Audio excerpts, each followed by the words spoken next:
Allez, je vous présente l'équipe qui m'accompagne en ce mercredi soir. François de Rugy, ancien ministre et ancien président de l'Assemblée nationale, est avec nous. Bonsoir François de Rugy.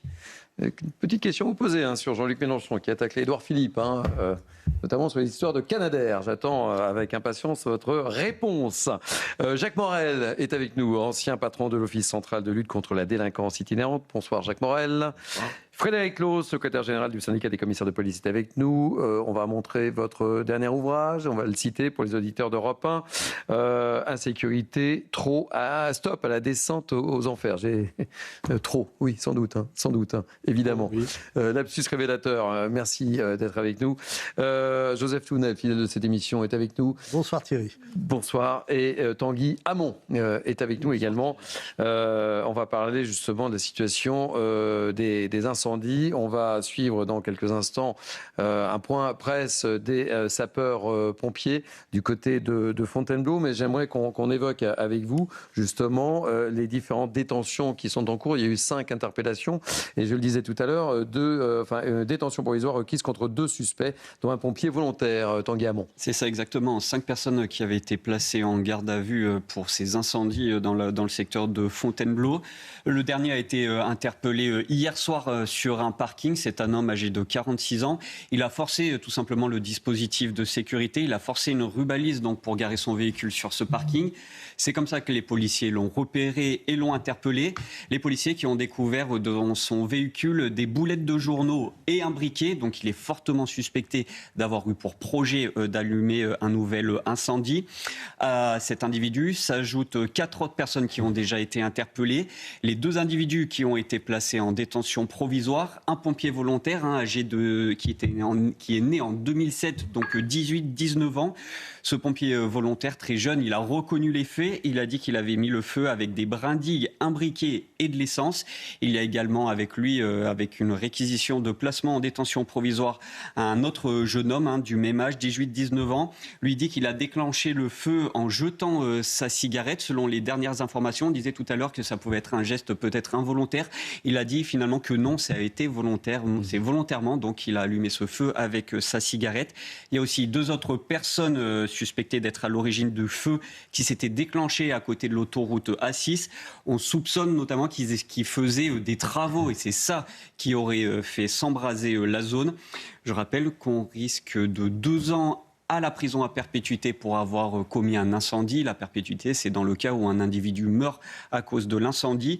Et sur l'ensemble du territoire, il y a déjà eu une 60aine d'interpellations pour ces incendies. Ouais, ça fait beaucoup. Joseph Tounel, votre réaction? Alors malheureusement, c'est pas nouveau. La forêt de Fontainebleau, c'est une grande forêt, domaine royal. Et quand on regarde dans l'histoire, les incendies, c'est quasiment récurrent. C'est pas pour ça qu'il faut baisser les bras. Mais par exemple, en 1318, il y a une ordonnance royale qui interdit de faire ce qu'ils appellent descente, donc du feu dans la forêt. Vous voyez que c'est pas récent. Il y a un privilège qui est accordé par le roi Charles V aux habitants des villages qui sont autour de la forêt.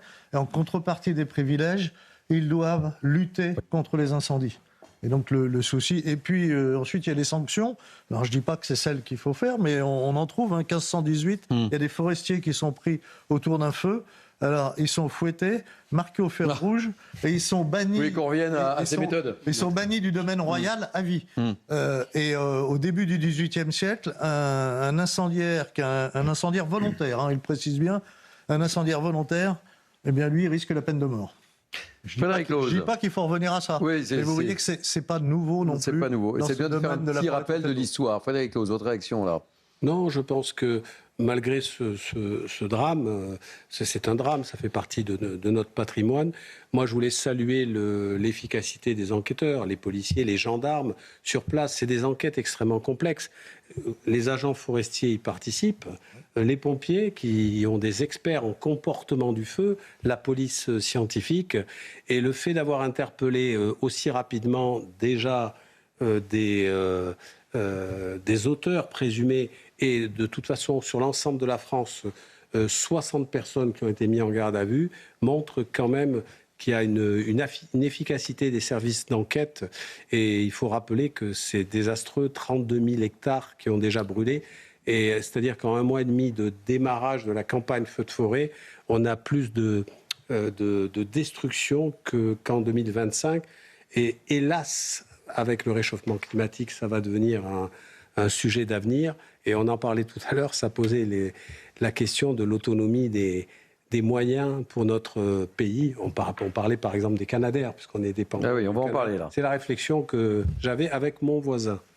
Alors justement, je vous le disais, François de Rugy, Jean-Luc Mélenchon a évoqué la problématique des Canadair. Il y a eu des promesses faites notamment par Emmanuel Macron. Visiblement, ces promesses n'ont pas été tenues et ça devient évidemment un dossier politique. Écoutez ce qu'a déclaré Jean-Luc Mélenchon. Voyez-vous, monsieur Édouard Philippe, et c'est lui qui vous avait annoncé 16 Canadair. Il n'y en a pas un.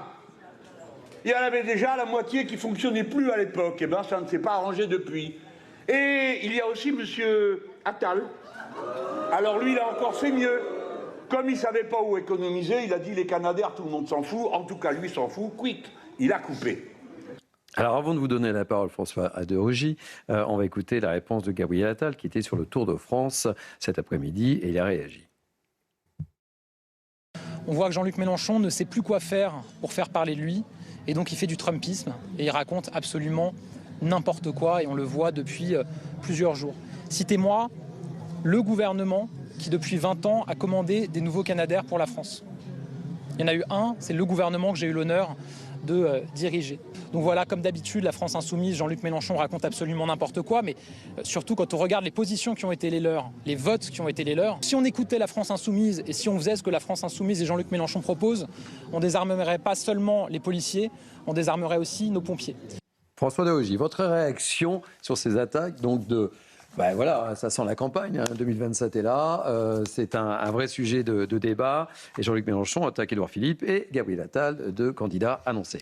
Oui, c'est assez lamentable parce qu'en réalité, les moyens des sapeurs-pompiers français augmentent année après année grâce à l'effort de l'État, mais aussi des départements. Il faut le dire, puisque les services départementaux d'incendie et de secours, on voit parfois ce logo SDIS, sur les camions de pompiers partout en France. Il y a un régime particulier à Paris et à Marseille, mais dans les autres départements de France, ce sont les départements qui ont cette charge et qui investissent beaucoup, qui mettent beaucoup d'argent dans les moyens de lutte contre les incendies. Donc il faut arrêter de dire qu'on ne fait rien, qu'on a tout laissé à l'abandon.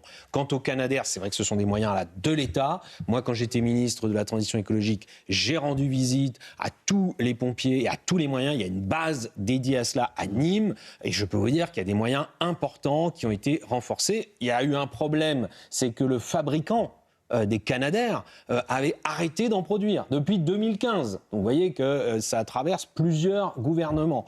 Donc évidemment, commander des Canadair quand de toute façon on n'en fabrique plus, c'est un problème.